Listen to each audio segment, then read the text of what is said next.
굿모닝 인포맥스 함께 하고 계십니다. 이분과 함께 경제 이야기 또 정리해 보도록 하겠습니다. 이코노미스트 김한준 박사 나와 계십니다. 박사님 안녕하세요. 네, 안녕하세요. 연휴 잘 보내셨어요? 네, 잘 보내셨습니까? 연휴가 상당히 긴 줄 알았거든요. 짧더라고요. 네, 순식간에. 네. 항상 짧죠. 아쉽습니다. 그러게요. 네. 그런데 우리가 쉬는 동안에 시장에 뭐 굉장히 좀 폭풍이 한번 지나갔다. 딥시크 얘기입니다. 시장 계속 좀 보고 계셨을 텐데 박사님 어떻게 보셨어요? 네, 딥시크 뉴스는 뭐 굉장히 뭐 쇼킹하고 그쵸. 네, 놀라웠죠. 네. 그래서 정말 뭐 어안이 벙벙할 정도였는데 저도 뭐 사용을 해보니까 그냥 잘 모르겠더라고요. 몇 가지 질문을 했는데 뭐 속도라든지 이런 것들은 뭐 만족했는데 모르겠습니다. 시장에서의 평가는 뭐 지금 정확도 그리고 반대 오류 이런 것들이 굉장히 많다라고 이제 지적을 하고 약간 폄하하는 그래서 유통업계 지금 챗GPT가 뭐 아마존이라면 딥시크는 아마도 이제 테무나 알리 그러니까 저가 사양이기 때문에 조금 뭐 좀 폄하하는 그러한 목소리도 있는데 뭐 전문가가 아니라서 잘 모르겠습니다. 그런데 아무튼 좀 단기적인 효과와 좀 중장기적인 효과를 나눠서 볼 필요는 있을 것 같아요. 네.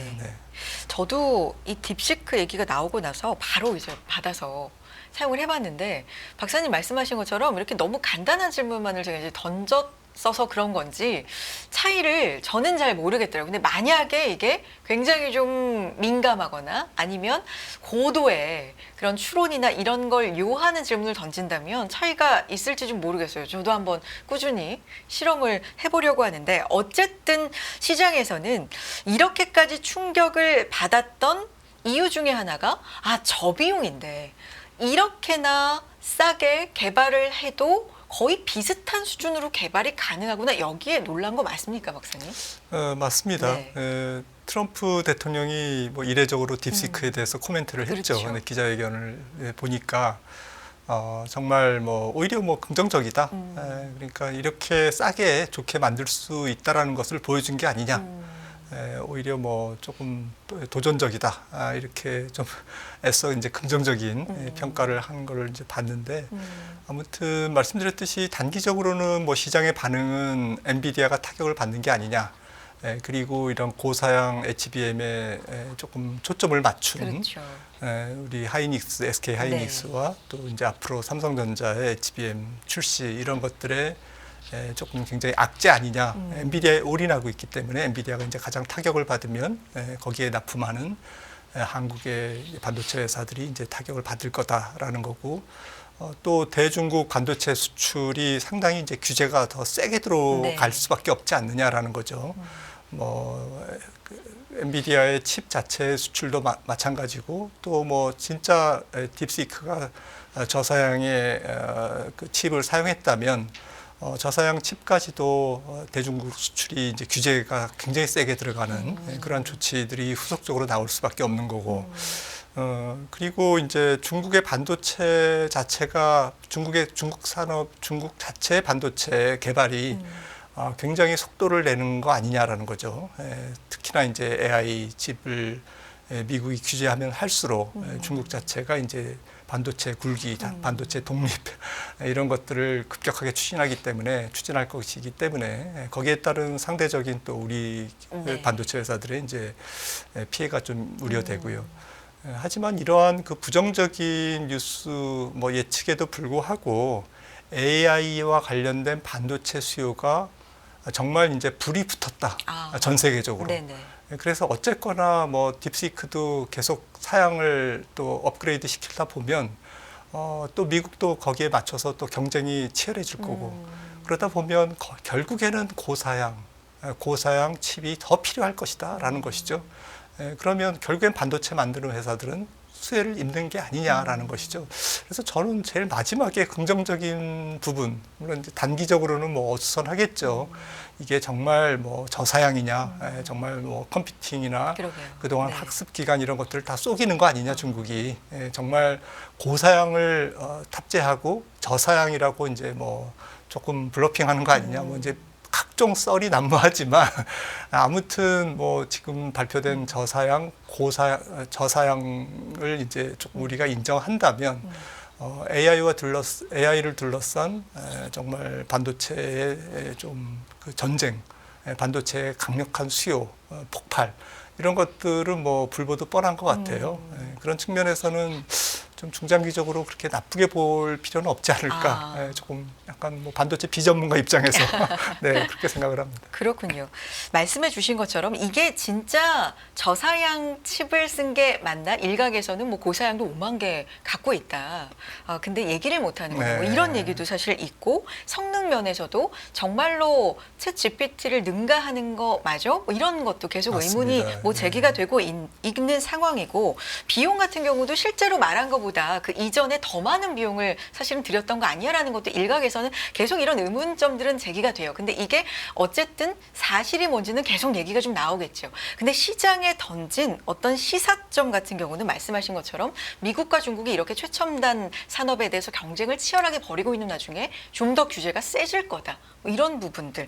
또 하나는 빅테크 버블 얘기가 박사님 계속 나오고 있었잖아요. 그런 가운데 뭔가 소재를 던져준 게 아닌가, 뭔가 어떤 빌미를 던져준 게 아닌가라는 생각도 일각에서는 할 수 있을 것 같거든요. 어떻게 보십니까?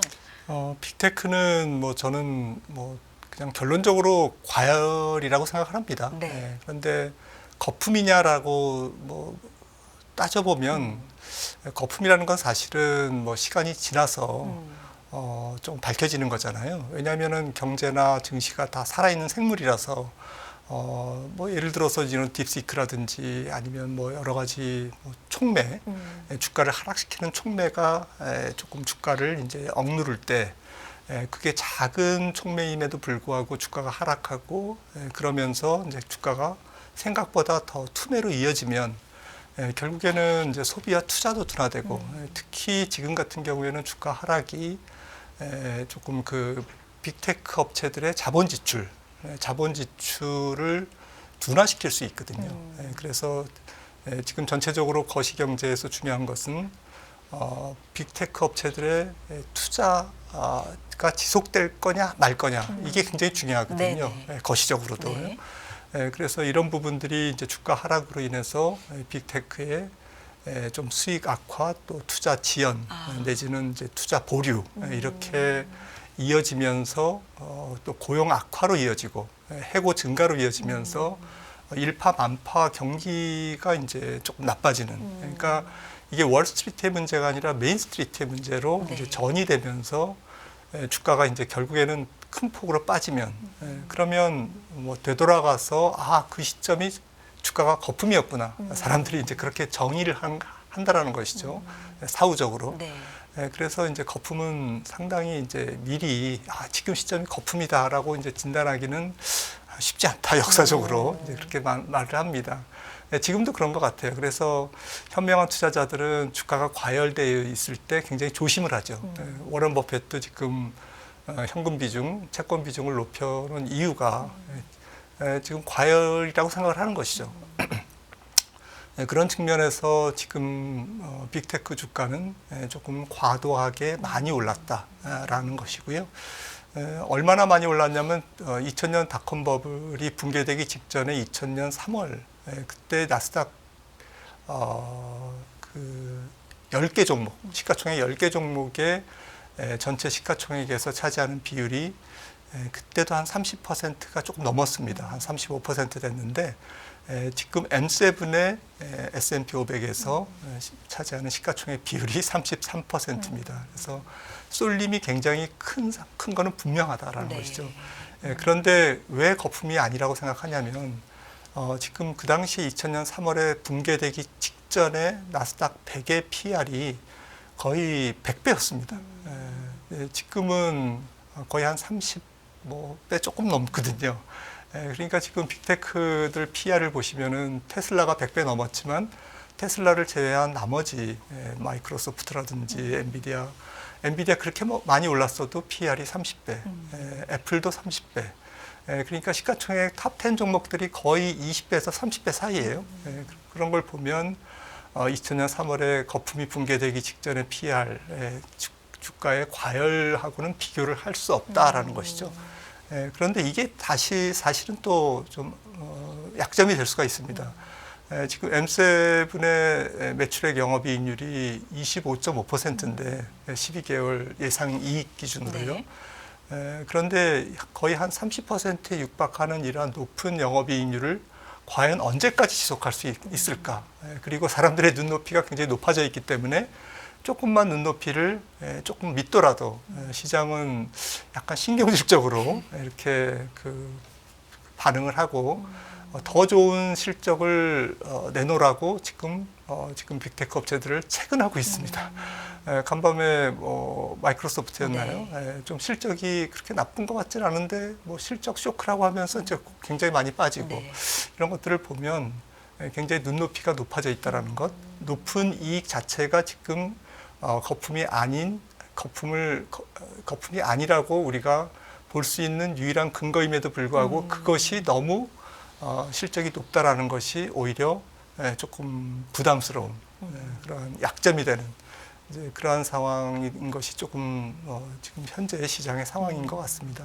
쏠림도 맞고 과열도 맞지만 거품까지는 추후에 알 수 있는데 거품이 아니라는 증거로는 일단 PER을 들고 계시고 그렇지만 영업이익률 같은 경우는 이걸 어떻게 계속해서 유지할 수 있을까? 이 부분은 상당히 물음표가 지금 찍히는 상황이다. 그렇다면 딥시크가 던진 이 돌로 인해서 뭐가 더 성능이 좋다, 여러 가지 나오고 있는 의문점에 대해서는 추후 얘기가 더 많이 나올 겁니다. 근데 이런 걸 차치하고도 이렇게 던진 돌로 인해서 그렇다면 투자에 대해서는 더 좀 현미경을 가지고 투자자들이 들여다보지 않을까 싶어요. 지금 돈을 너무 많이 과다하게 들이붓고 있는 거 아니야? 이런 부분들이 있잖아요. 근데 이 투자에도 시기가 있기 때문에 지금 돈을 들여야 되는 시기에 오히려 과소 투자를 하면 안 된다라는 시각도 있잖아요. AI에 대해서는. 그럼 지금부터는 과다 투자, 과소 투자 이걸 판단하는 것도 좀 시장은 굉장히 중요하게 볼 것 같은데 박사님 생각 어떠십니까? 네, 아마도 그 빅테크 업체들은 자본 지출을 조금은 조심을 해갈 것 같습니다. 올해는 작년, 재작년에 굉장히 많이 했기 때문에 지적해 주셨듯이 지금 경쟁에서 밀리면 끝이다라는 그렇죠. 굉장히 절박한 마음으로 네. 지금 영역 다툼을 하고 있지 않습니까? 초기에 AI에 대한 투자, 거기에 필요한 여러 가지 클라우드 서비스, 데이터 센터 이런 것들에 굉장히 돈을 퍼붓고 있기 때문에 이런 부분들이 조금 전문가들의 얘기를 조금 종합해 보면 올해는 조금 쉬어가는 자리가 될 수 있다. 그러니까 조금은 물적인 투자보다는 올해는 조금 소프트웨어적으로 그 기존에 투자한 그러한 하드웨어라든지 여러 가지 물적인 투자를 조금 더 그 효율성을 높이는 데 필요한 소프트웨어라든지 그런 관련된 조금 말랑말랑한 투자가 조금 더 증가되지 지금 작년, 재작년에 보여줬던 이러한 그 물적인 투자가 올해도 그렇게 크게 지속될 거냐라는 부분에 대해서는 조금 회의적인 시각으로 보시는 분들이 많더라고요.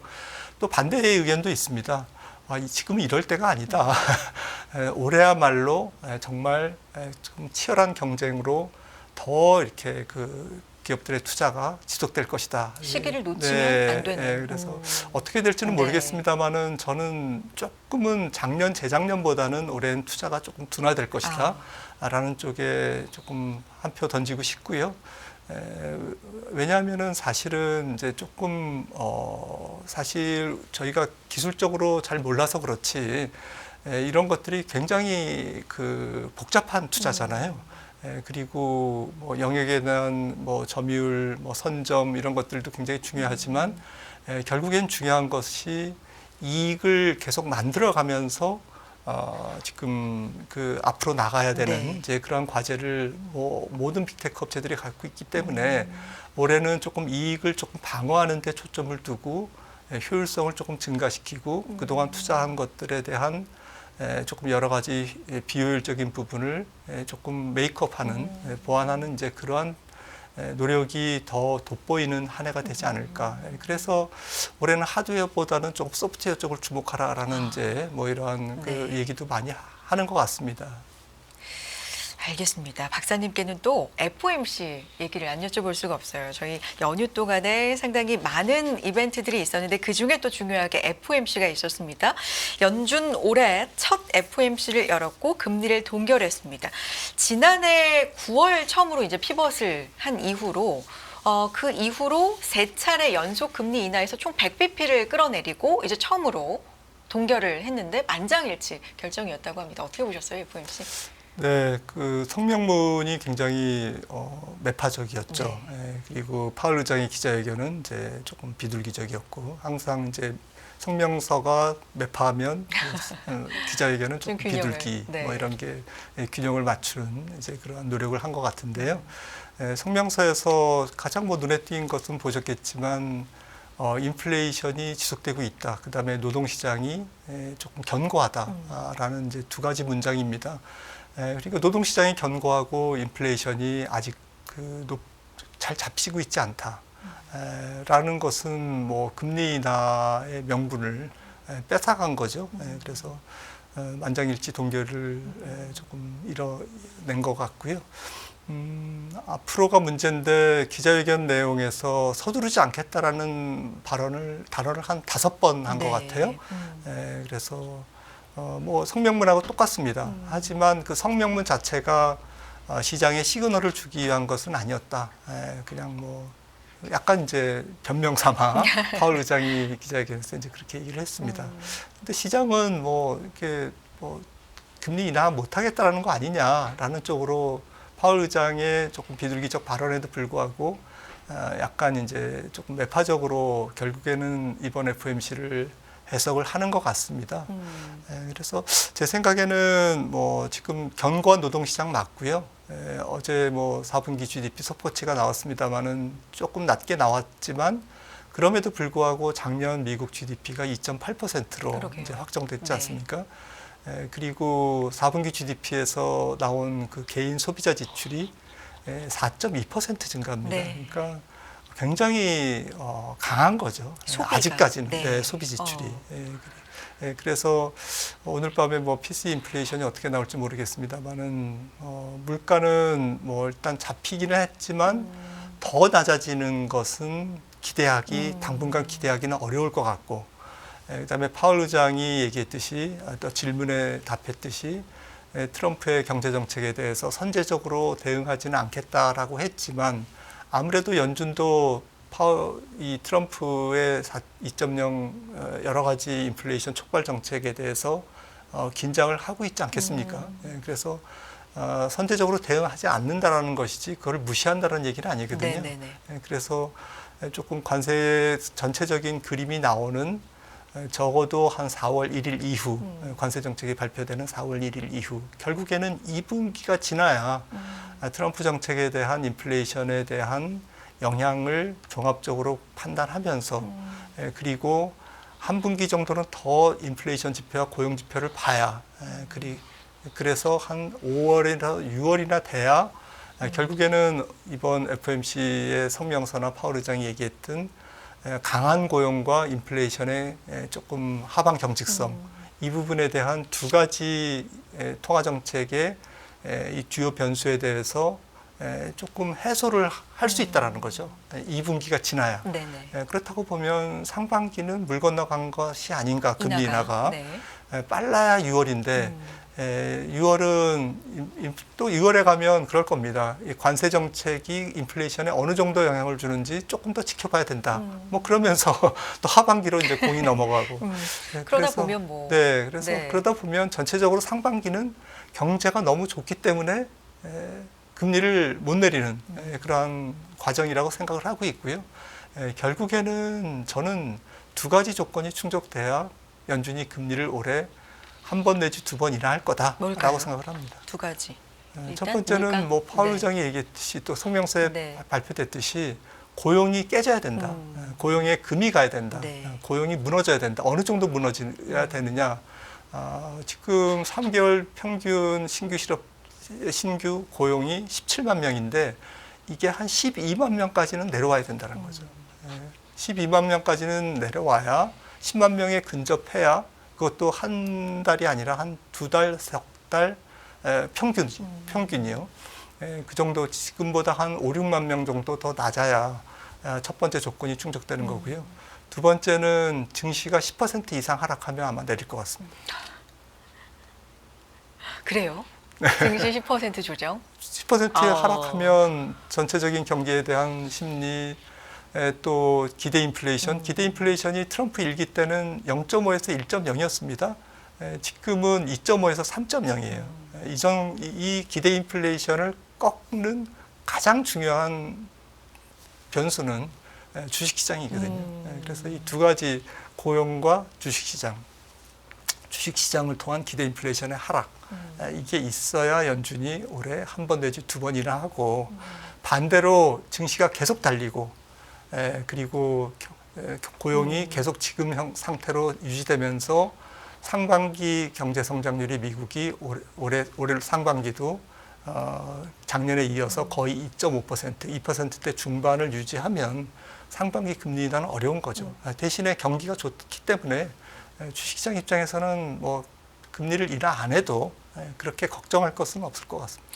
저는 그 두 번째 조건을 물가라고 답하실 줄 알았어요. 왜냐하면 파월 의장도 3월 인하 가능성 묻는 질문에 인플레이션에 대한 좀 더 많은 증거가 필요하다라고 얘기했기 때문에 물가라고 답하실 줄 알았는데 주식시장에 답이 있다고 10% 조정 네, 이렇게 말씀해 주셔서 그렇다면은 트럼프 대통령도 굉장히 주식시장도 또 열심히 보고 있다고 알고 있는데 이번에도 마찬가지로 신경전이 혹시 그런 어떤 비슷한 게 있지 않을까 그랬는데 첫 회의부터 그런 게 있었습니다.